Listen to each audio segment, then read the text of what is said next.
آج کی ہماری گفتگو نہایت ہی انٹرسٹڈ ہونے والی ہے۔ اس کی وجہ کیا ہے؟ وجہ یہ ہے کہ آج ہم دینی مسائل پر بات کم، سیاسی مسائل پر، معاشی مسائل پر، معاشرتی مسائل پر، اس پر آج ہم گفتگو کرنے جا رہے ہیں۔ دور حاضر میں آپ کو معلوم ہوگا کہ سیاسی گہما گہمی ہے اور سیاست عروج پر چل رہی ہے۔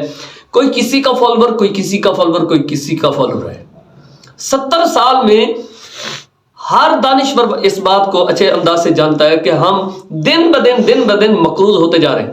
لاجک کیا ہے؟ لاجک ایک نہیں، ہزاروں درد ہیں۔ سب سے بڑا درد کیا ہے؟ کرپٹ نظام ہے ہمارے پاس۔ سیاست دان ہمارے سیاست اس لیے کرتے ہیں تاکہ وہ چند پیسے لگا کر بہت زیادہ کما سکیں۔ وہ کمانے کے لیے آتے ہیں، انسانی خدمت کرنے کے لیے نہیں آتے۔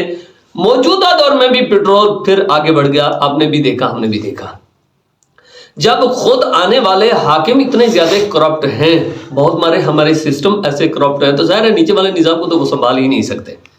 ہم نے کبھی غور کر کے دیکھا تو ہم جب سیاسی معاملے میں گئے تو وہاں تو معاملات کچھ اور ہیں، لیکن ہم نے جب مارکیٹ کی طرف توجہ کی، ہمارا گڑ ہے تو وہ 2 نمبر بن رہا ہے، چینی ہے تو وہ 2 نمبر بن رہی ہے، دودھ ہے تو وہ 1 نمبر موجود نہیں ہے۔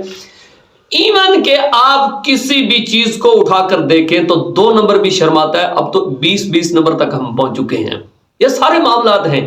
کیا اس دور میں بھی پاکستان میں کوئی ایسا کلیہ موجود ہے جس کے طریقے پر چلتے ہوئے ہم ایک اچھی قوم بن سکیں، ایماندار بن سکیں، امانت دار بن سکیں، ہم صدیق بن سکیں، ہم اچھے لوگ بن سکیں، اچھا ایک معاشرہ تشکیل پا سکیں؟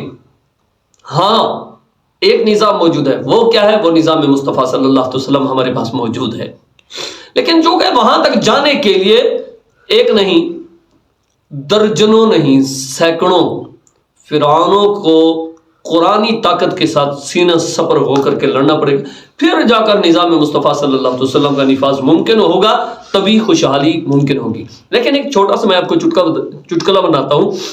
اگر قوم اس پر بھی عمل کر لے تو پاکستان کے اندر نظام قرآن، نظام مصطفیٰ صلی اللہ علیہ وسلم کا نفاذ ممکن ہے اور خوشحالی بھی ممکن ہے۔ 2 مثالیں پیش کرتا ہوں آپ کو۔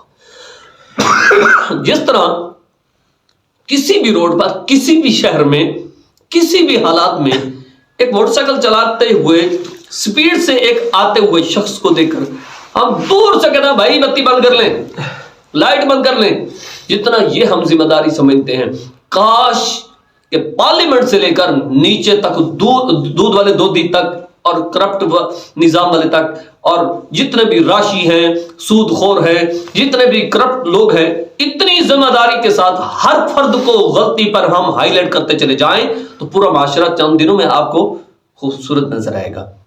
ایک اور مثال دیتا ہوں۔ بائک چلانے والا چلا رہا ہوتا ہے، 70-80 کی سپیڈ میں موجود ہے، سائڈ سٹینڈ اس کے اوپر ہے، اور یہاں سے آواز لگاؤ بھائی سٹینڈ اٹھا لو۔ جیسے یہ ذمہ داری ہے، جیسے یہ آپ کے دل کے اندر ایک محبت کا پیغام موجود ہے، وہی آپ گر جاؤ گے۔ اسی طرح آپ ہر کرپٹ، ہر غلط راستے پر چلنے والے کو جب غلط کہنا شروع کر دیں گے، اچھائی کا حکم نہیں انل منکر، ٹھیک ہے جی، اچھائی کا حکم دیں گے، برائی سے منع کرنا شروع کر دیں گے، تو معاشرہ خوبصورت بن جائے گا۔ ہاں، ایک اور بات بھی ہے جو آپ سے شیئر کرنا چاہتا ہوں، وہ یہ ہے جیسے آپ بڑے دسترخوان سے لے کر چھوٹے دسترخوان تک اور کسی کو نہیں بلکہ مولوی صاحب کو کہتے ہیں حضرت جی پلیٹ اپنی صاف کریں، کیونکہ سنت، یہ پلیٹ صاف کرنا سنت مبارکہ ہے۔